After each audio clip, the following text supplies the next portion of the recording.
Prise numéro 2. Bonjour et bienvenue à tous à Radha Kripa Rouen. Aujourd'hui, j'ai un sujet spécial que j'aimerais discuter avec vous parce que je regardais à l'intérieur de moi et je réalisais que j'avais toujours une dureté dans mon cœur. Donc aujourd'hui, je voulais parler de la dureté de cœur et comment s'en défaire. Donc, pour mieux comprendre ce principe, je vais vous partager l'histoire de Maharaj Parikshit. Donc, je vais vous lire 2 versets du Srimad Bhagavatam qui sont en sanskrit, mais ne vous en faites pas, je vais vous partager la traduction. Mais avant de commencer, j'aimerais que vous joigniez vos mains ensemble. Donc, on va réciter ce mantra parce que les grands yogis et les grands sages, ils expliquent qu'on devrait toujours commencer par un mantra avant de partager la connaissance transcendantale parce que le mantra, il nous connecte à la vérité et il prépare notre cœur à le recevoir. On va y répéter après moi.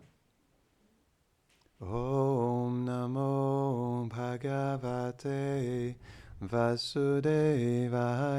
Om Namo Bhagavate Vasudevaya. Om Namo Bhagavate Vasudevaya. Om Namo Bhagavate Vasudevaya. Om Namo Bhagavate Vasudevaya. Om Namo Bhagavate Vasudevaya. Ekadatanuruthyamya vichaire mrigayam vane mrigananungata shranta kshuditasтрishito brisham jalashayam chakshanam praviveshatamashramam dadarshamunimasinam shantam militalochanam. Un jour, Maharaj Parikshit, alors qu'il chassait à l'arc et aux flèches dans la forêt, fut pris d'une extrême fatigue, de faim et de soif en poursuivant les cerfs. Cherchant un point d'eau, il entra dans l'ermitage du célèbre Samika Rishi et vit le sage assis, en silence, les yeux clos.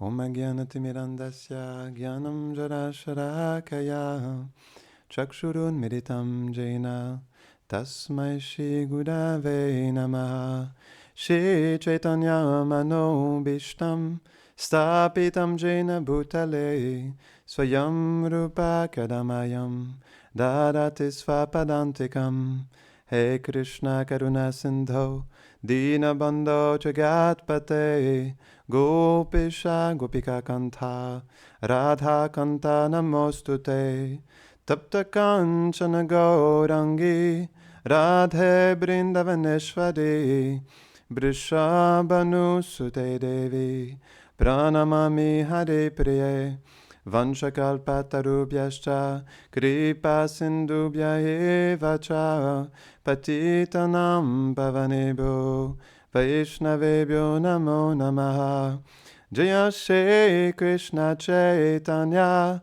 Prabhu Nityananda Shri Advaita Gadadhara Shivasadi Gaura Bhakta Vrinda Hare Krishna Krishna Krishna Hare Hare Hare Rama Rama Rama Hare Hare Namahum Vishnu Padaya Krishna Prishtaya Bhutale Shrimate Bhaktivedanta Swaminiti Namine Namaste Sarasvati Deve Gauravani Pracharine Nirvashesha Shunnavadi Pashtata Deshatadine.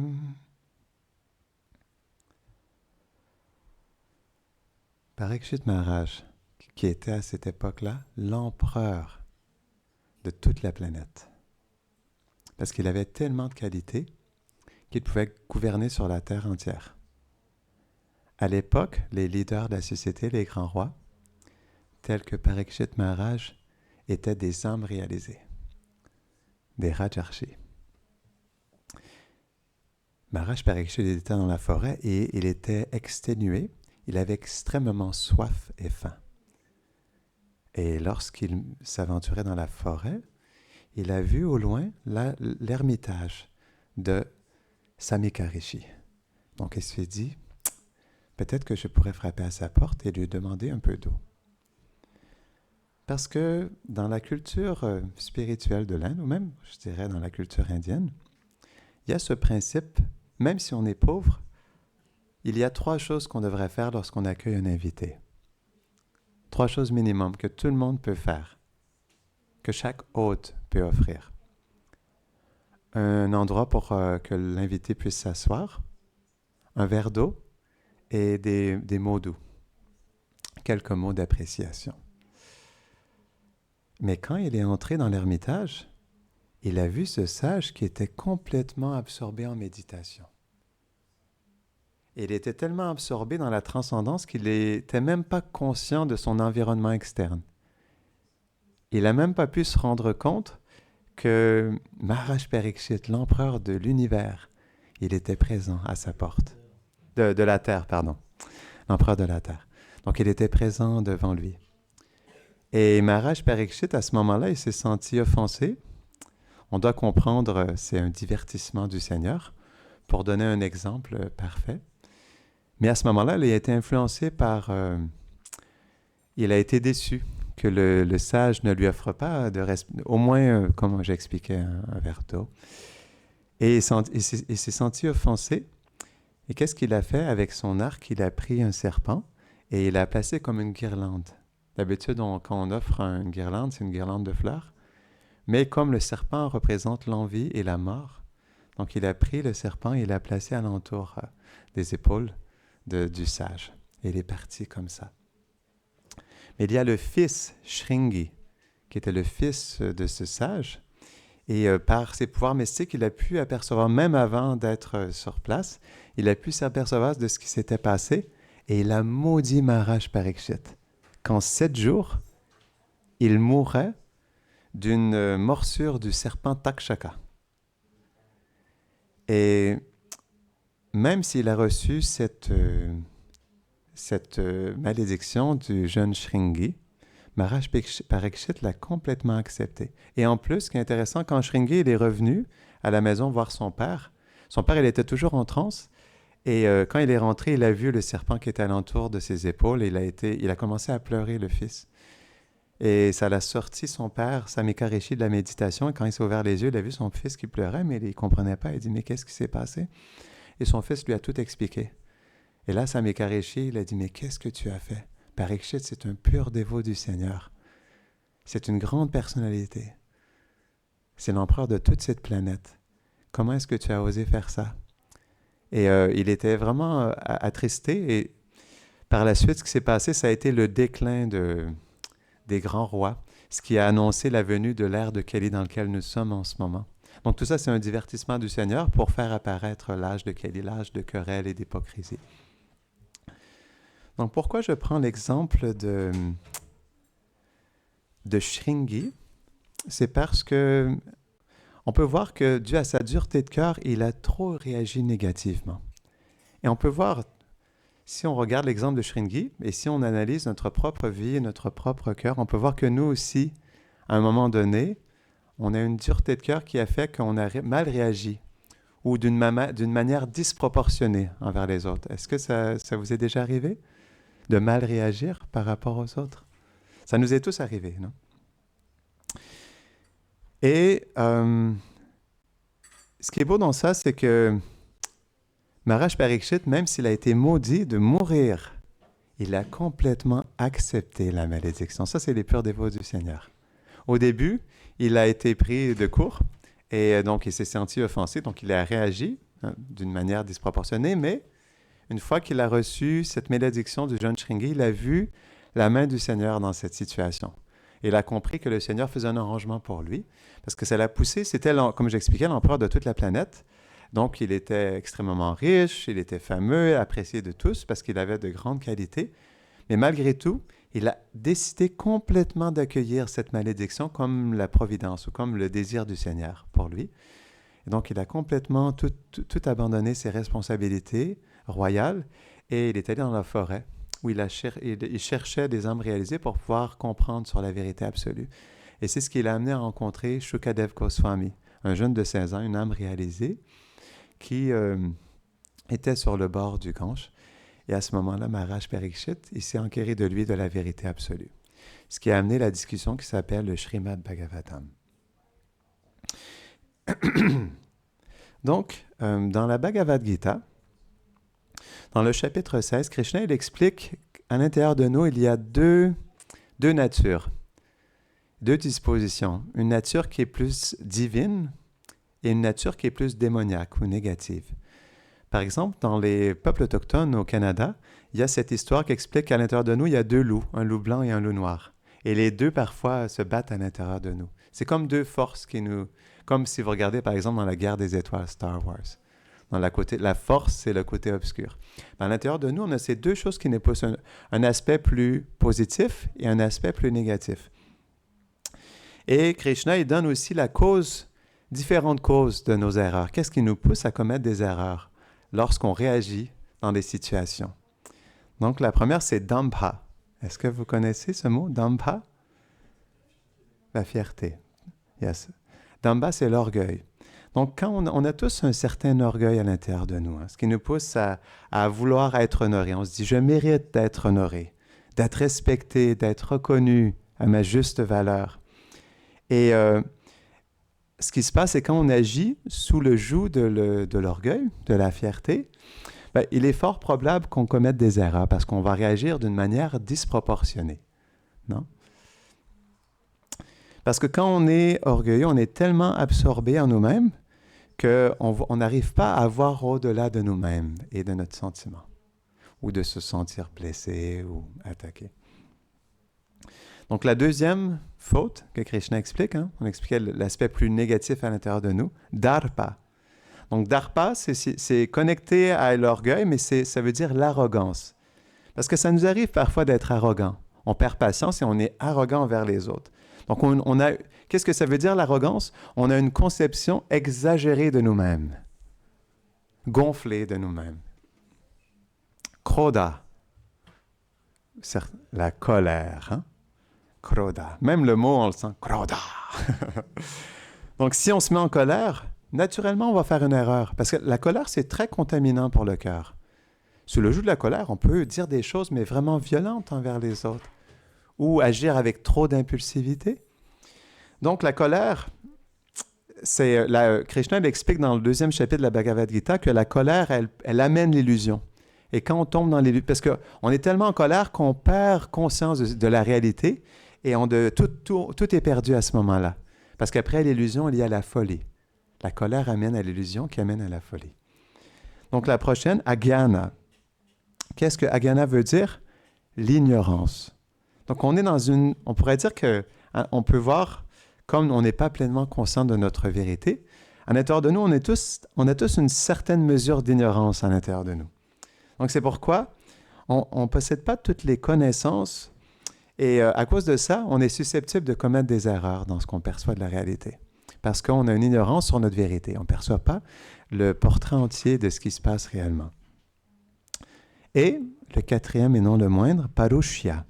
Parushya, c'est la dureté de cœur. Et donc c'est ce qui m'amène plus spécifiquement à parler de la dureté aujourd'hui, parce qu'on peut voir dans ce monde, on a tous vécu de la dureté à un moment donné. Ça nous est tous arrivé d'agir d'une manière excessive envers quelqu'un ou envers quelque chose, d'avoir jugé une personne prématurément. Non, si on se pose la question, est-ce qu'on a déjà fait ça? Oui, moi j'ai déjà fait ça. On a déjà jugé quelqu'un, peut-être que même notre propre enfant, ou peut-être que l'enfant il a trop jugé rapidement ses parents, ou même un ami. Donc on a peut-être pris des conclusions trop hâtives aussi. Et ça engendre des problèmes dans notre vie, dans notre relation avec les autres.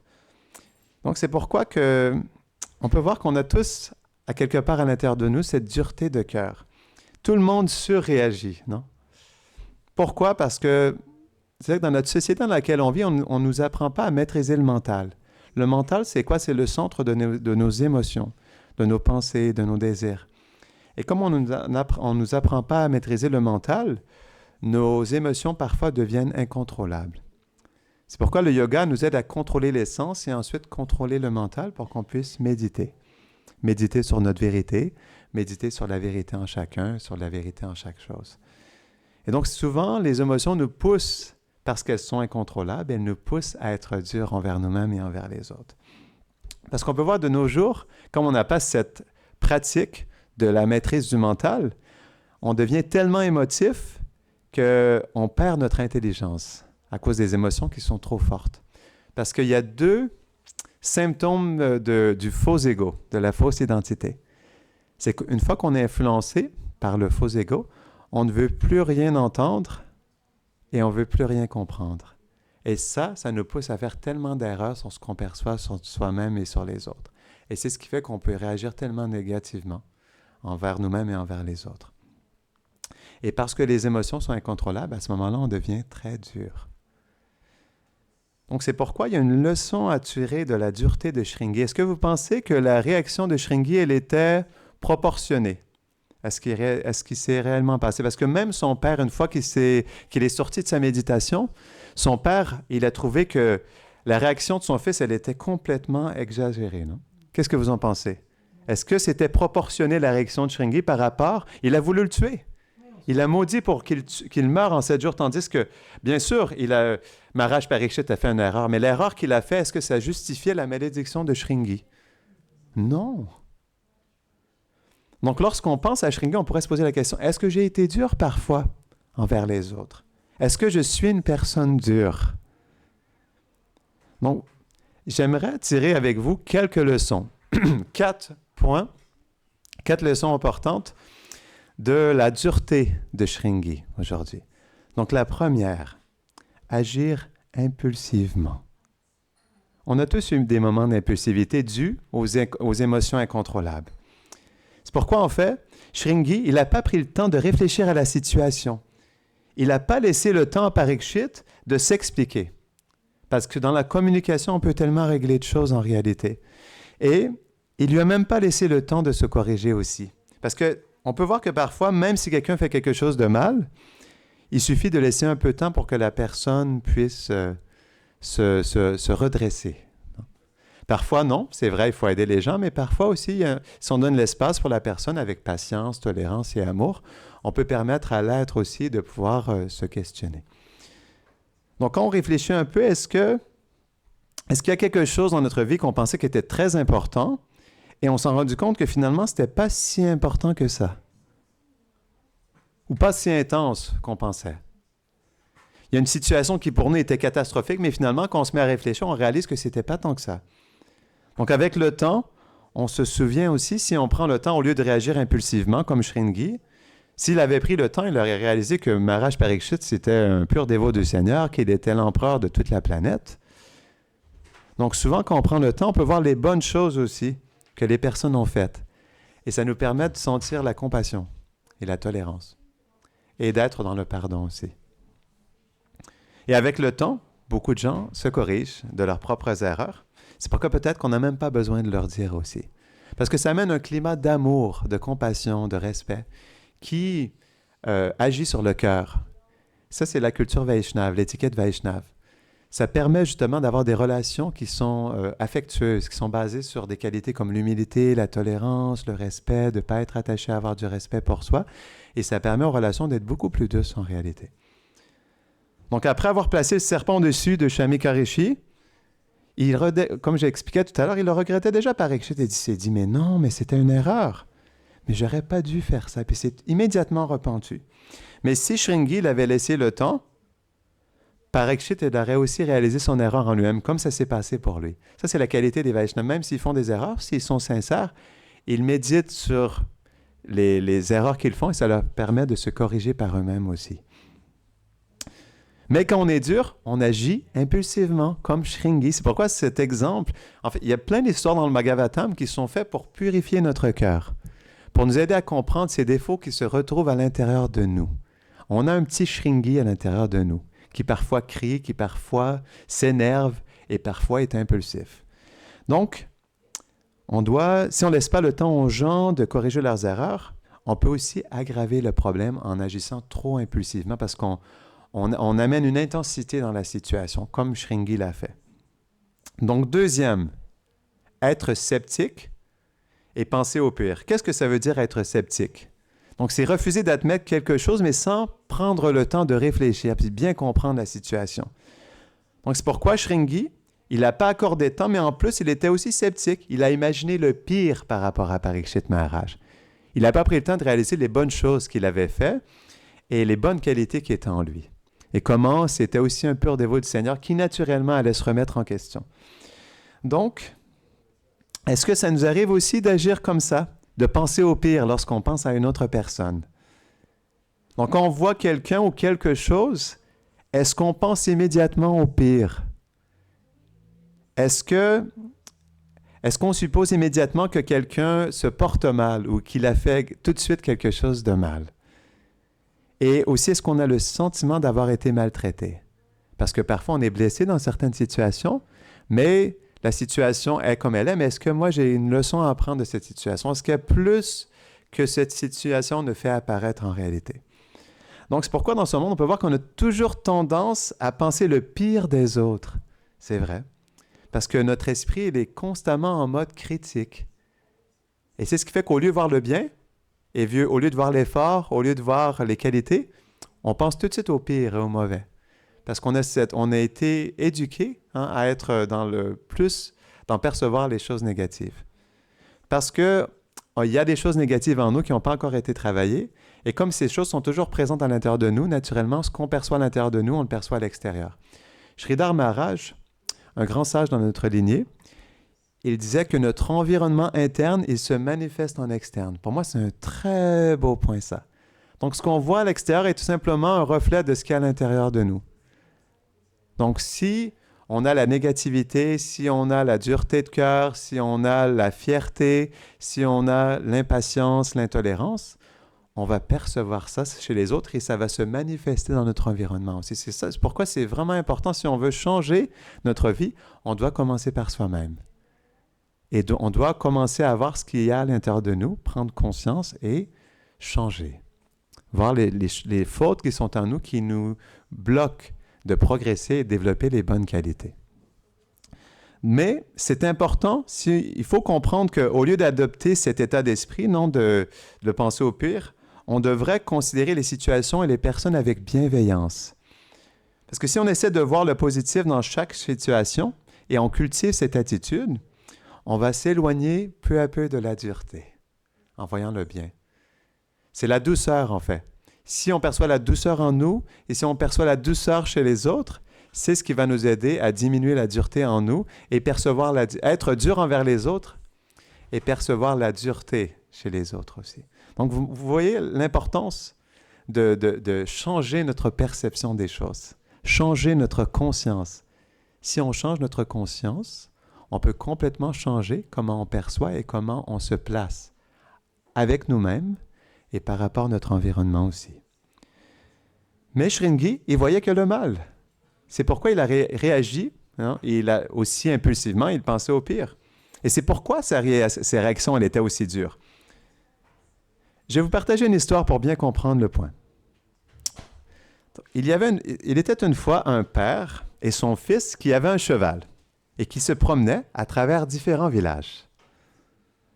Donc, ils ont traversé le premier village et ils marchaient tous les deux à côté du cheval. Et en traversant le premier village, ils ont entendu les villageois dire « Regardez, ce père et cet enfant, ils sont tellement bêtes. L'un d'eux pourrait être assis à cheval et se reposer. Et ils marchent tous les deux et laissent passer cette occasion de monter à cheval. Personne n'en profite. Je vois des gens stupides, mais sans intelligence. » Donc, ils se sont dit, « Oh mon Dieu, mais les gens nous critiquent. Pourtant, on était juste à côté du cheval. » Donc, OK, le père, il a dit, « Mon fils, dans le prochain village, tu montes sur le cheval, comme ça, il n'y a personne qui va nous critiquer. »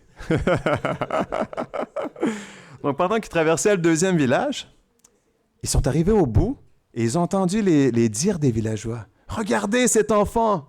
Il est si jeune, si beau, si sain! Et pourtant, il est assis sur le cheval pendant que son père marche. Voyez! Il n'y a ni intelligence ni culture. Donc là, le père, il était complètement confus. Donc là, il se sont dit, mais mon Dieu, qu'est-ce qu'on va faire? Donc là, au troisième village, le père, il dit, OK, là, laisse-moi monter sur le cheval. et toi, tu te mets à côté.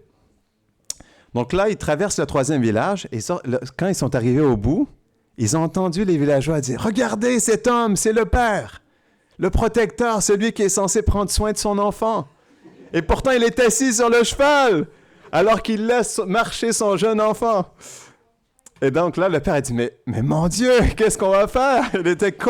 Mais là, il était complètement confus, mais il ne savait plus du tout quoi faire. Donc là, dans le dernier village, ils se sont dit, bon, on va tiendre le cheval tous les deux ensemble, comme au début.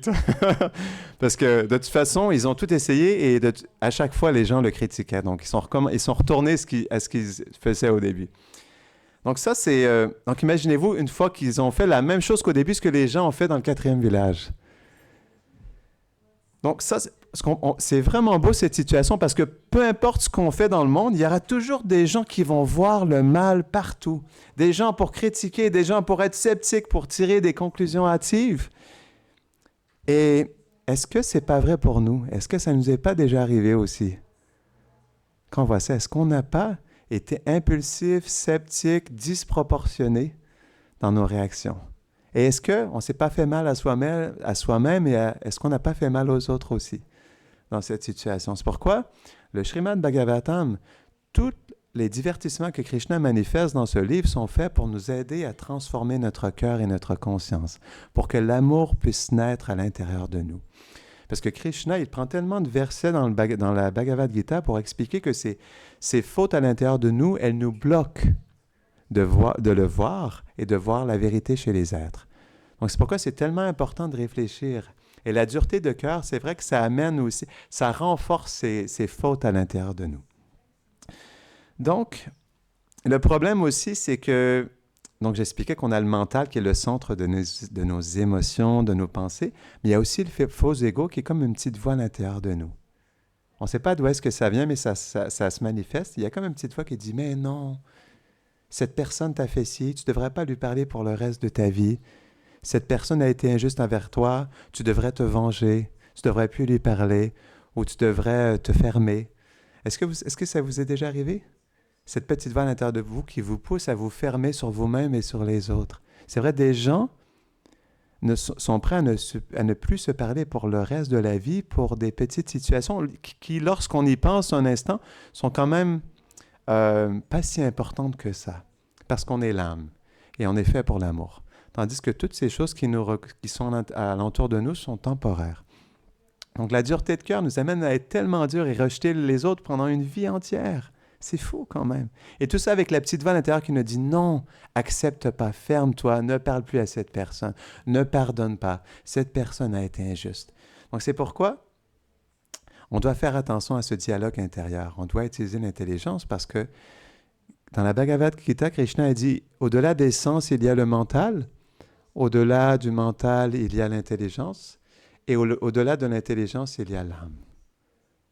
Donc c'est pourquoi, comme on est l'âme, on doit renforcer l'intelligence avec la connaissance transcendantale pour mieux discriminer sur nos choix de vie, sur ce qu'on accepte ou ce qu'on rejette ou comment on se dispose par rapport à nous-mêmes et par rapport aux autres.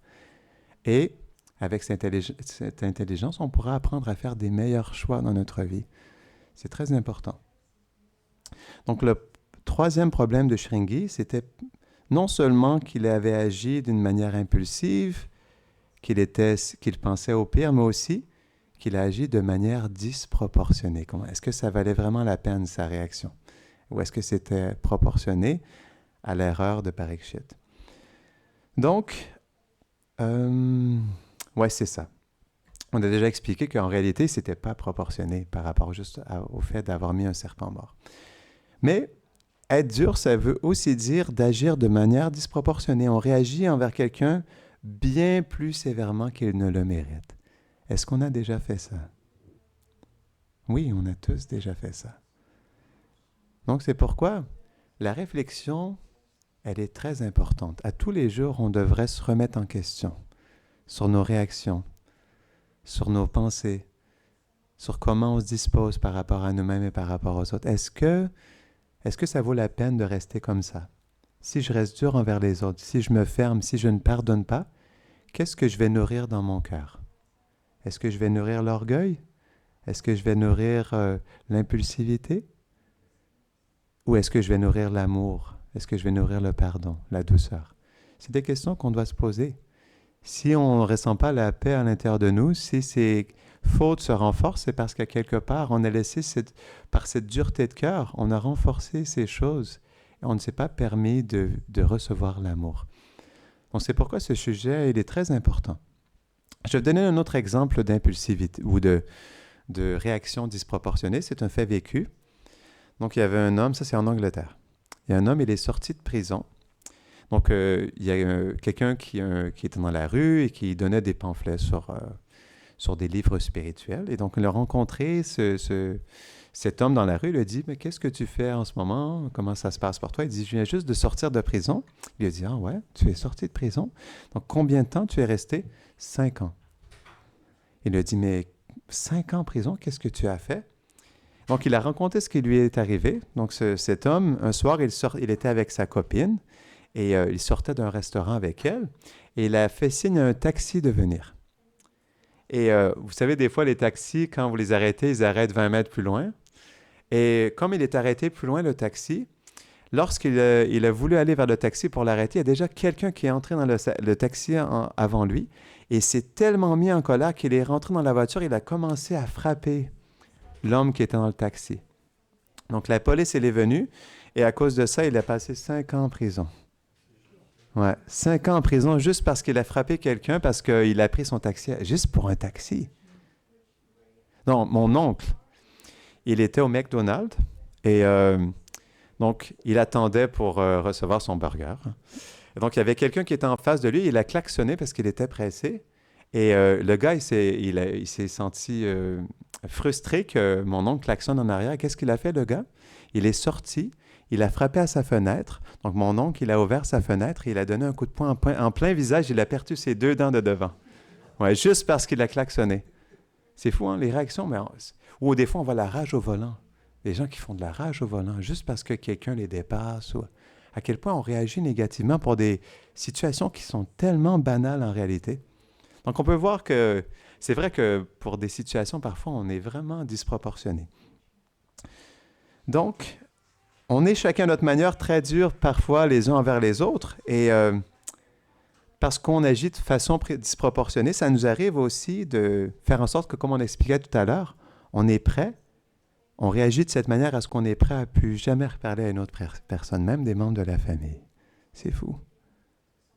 Parce qu'on n'arrive pas à accepter que parfois les situations viennent dans notre vie pour nous aider à progresser, pour nous aider à développer des qualités.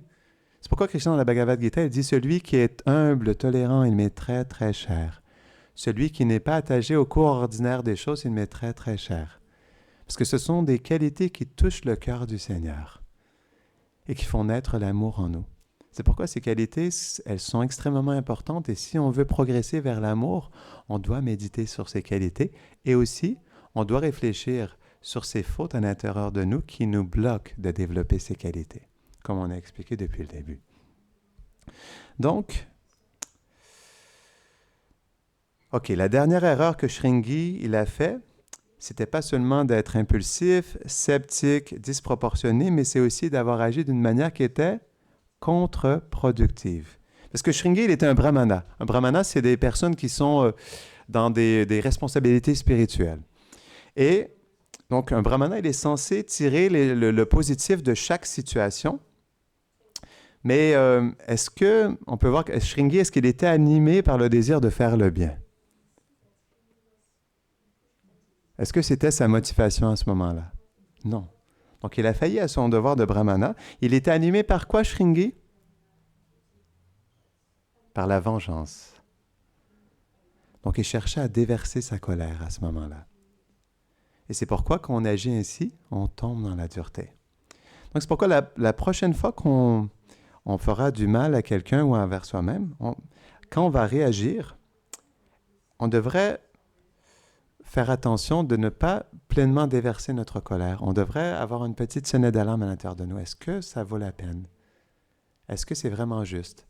Et comment l'autre personne va réagir si je déverse ma colère et comment je vais me retrouver? Dans quelle disposition je vais me retrouver après avoir déversé ma colère? Donc c'est pourquoi, si on agit, par exemple, quelqu'un nous fait du mal, mais si on agit d'une manière à ce que cette personne s'améliore, si on agit avec humilité, avec tolérance, bien, on améliore la personne qui est en face de nous et on permet aux autres de s'améliorer aussi. C'est en fait tolérer pour rester dans la vérité. C'est un principe qui est tellement essentiel dans notre vie.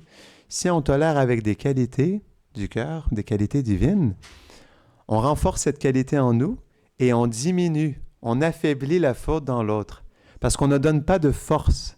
C'est comme un serpent qui mord, mais qui n'a plus de crocs. Donc, ça ne fait absolument rien.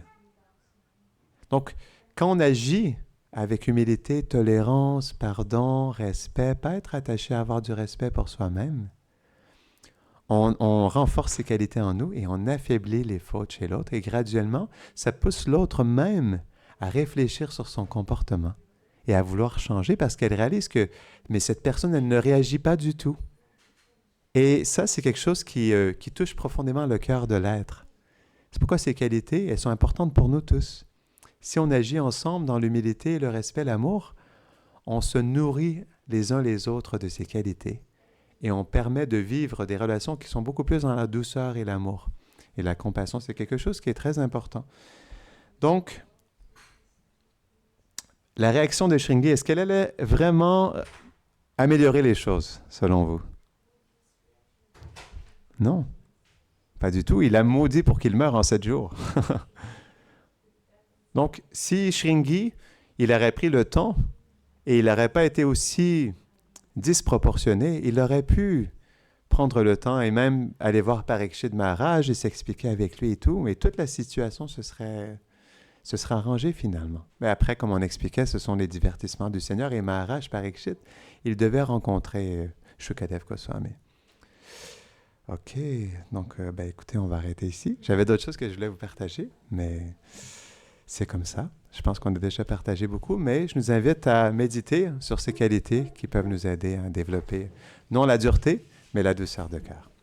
Grantara Shrimad Bhagavatam ki Janitai Gaura Primanande. Hare Bol.